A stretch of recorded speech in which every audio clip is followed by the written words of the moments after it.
To give you an idea where my ruminations are anchored, I'm playing a film of a sequence of 12-second clips taken at Lijiang Studio in Jixiang Village in Yunnan, China, during the time of spring equinox in 2019.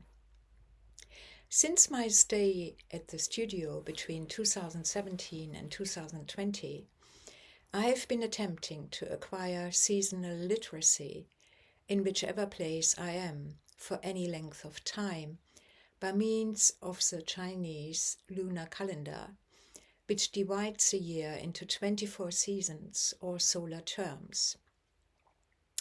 Very recently, I also came across the Japanese calendar that builds on it and further divides the year into 72 seasons. In the UK, spring equinox this year begins on the 20th of March. I invite you to think of my presentation as a braiding of a plate, with the film the central strand. The other strands are words spoken and words written. The following is a riff bouncing off previous presentations given during the Discourse Forum at Royal Academy since November 2022. The content of the words that will appear on the screen may synchronize or not with the words I speak.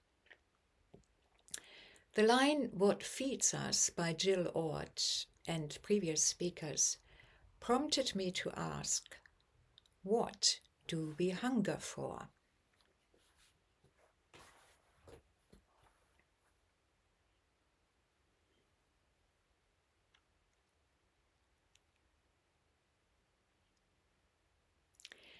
In Hong Kong, Asia Art Archive has invited artist collectives from across Southeast Asia to present their work on Zoom. All are artists with their own practice. As a collective, they offer locals what schools and homes no longer do. They have given much thought to decolonization. They argue that institutionalized art education, by celebrating the idea of individuation, teaches us to use tools of soft violence. They emphasize the power of place as a means to decentralize the role of the human. They have noted their work has made some impact on politicians. In continental Europe, in November 2022, Marco says, "I'm an architect, a designer. In a world with a glut of consumables, I'm being trained to make more." His PhD fieldwork includes researching robots for harvesting olives. It is February, and I'm in the dance studio in Coventry. I'm watching Lily. I'm witnessing. Lily is moving on a sheet of paper the size of a human. Her movements evoke a labyrinth in my mind. When I share my observation, she says, "I was following the movements of a caterpillar building a cocoon of silk." The power of stories, 1 and 2. There is the one about trees and silkworms first. Then humans arrived. Then a cocoon folds into a teacup and a thread reaches out. And the other story of a divine presence observing inequality on earth. He descends and turns into a silkworm to clothe and feed the poor. Inri grew up in a megacity on the other side of the world and trained as a designer 10 years ago. She tells me she did not know how food grew until she moved into this house in a small town in the Midlands. The house came with a well-tended allotment. Her delight in recalling the discovery of beans growing inside is visceral. Now, with 3 children and a dog, the allotment has made way for a patio and a lawn. 10 years ago, in another megacity on the other side of the world, a friend points out the banana tree in front of her studio. It is the first time I see the live splendor of a banana tree. I wonder how many trees have fed me before I met this one. Having consumed the fruit on a daily basis all my life, I wonder why I do not speak its language, why I cannot read its gestures, why I cannot hear it.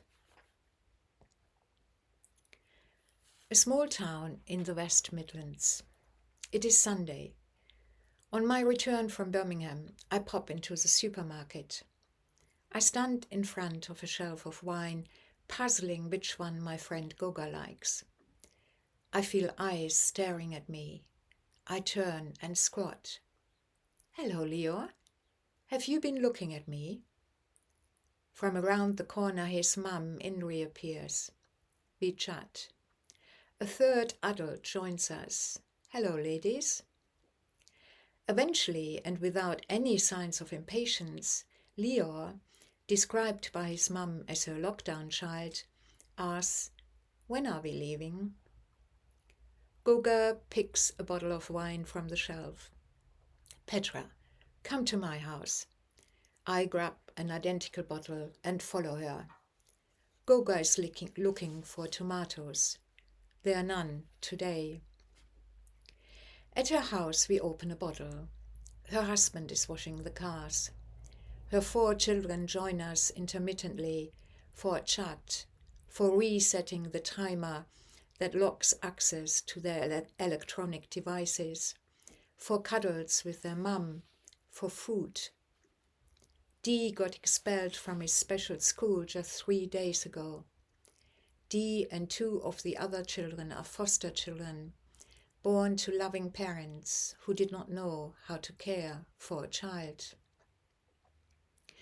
Goga has lined up a lawyer, a social worker, and several other professionals.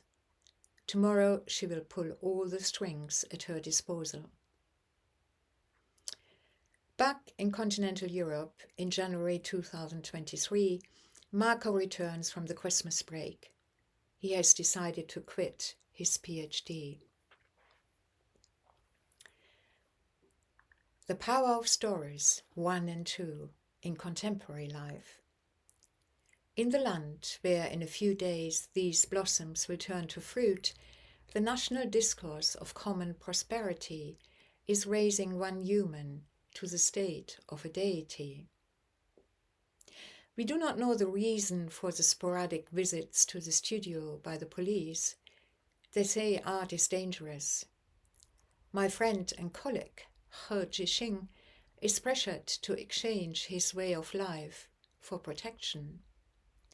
This is not just about art.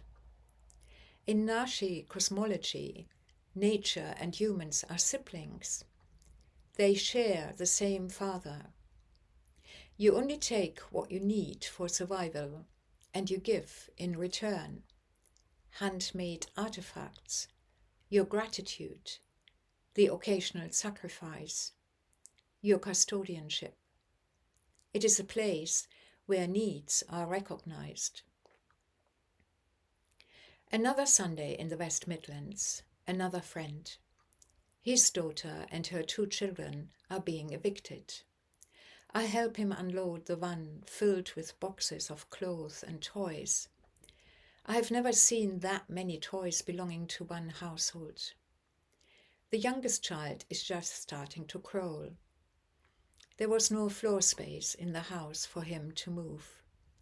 The house was filled with things the little boy's mum had bought on special offer, because they might be useful one day.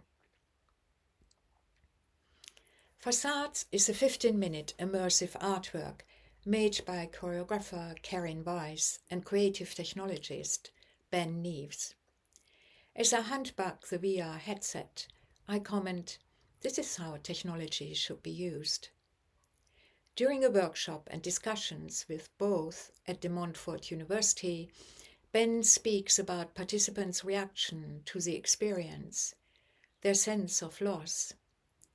I articulate my interpretation of the work, occupied by current explorations into what it might have been like to be human in medieval times, a time of pre-linear perspectival vision.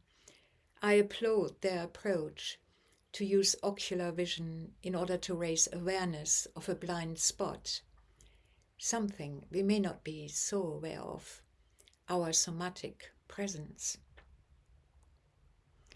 The Power of Stories 3. A tree and a caterpillar. Together they translate light into oxygen, into protein-rich food, into an extra layer of skin for us humans, cooling in summer and warming in winter, and into wonder. The weather. It is the 8th of March. Struggling through a snowstorm in Birmingham, I notice there is a lot of eye contact. Whenever eyes meet, smiles appear. We are in this together.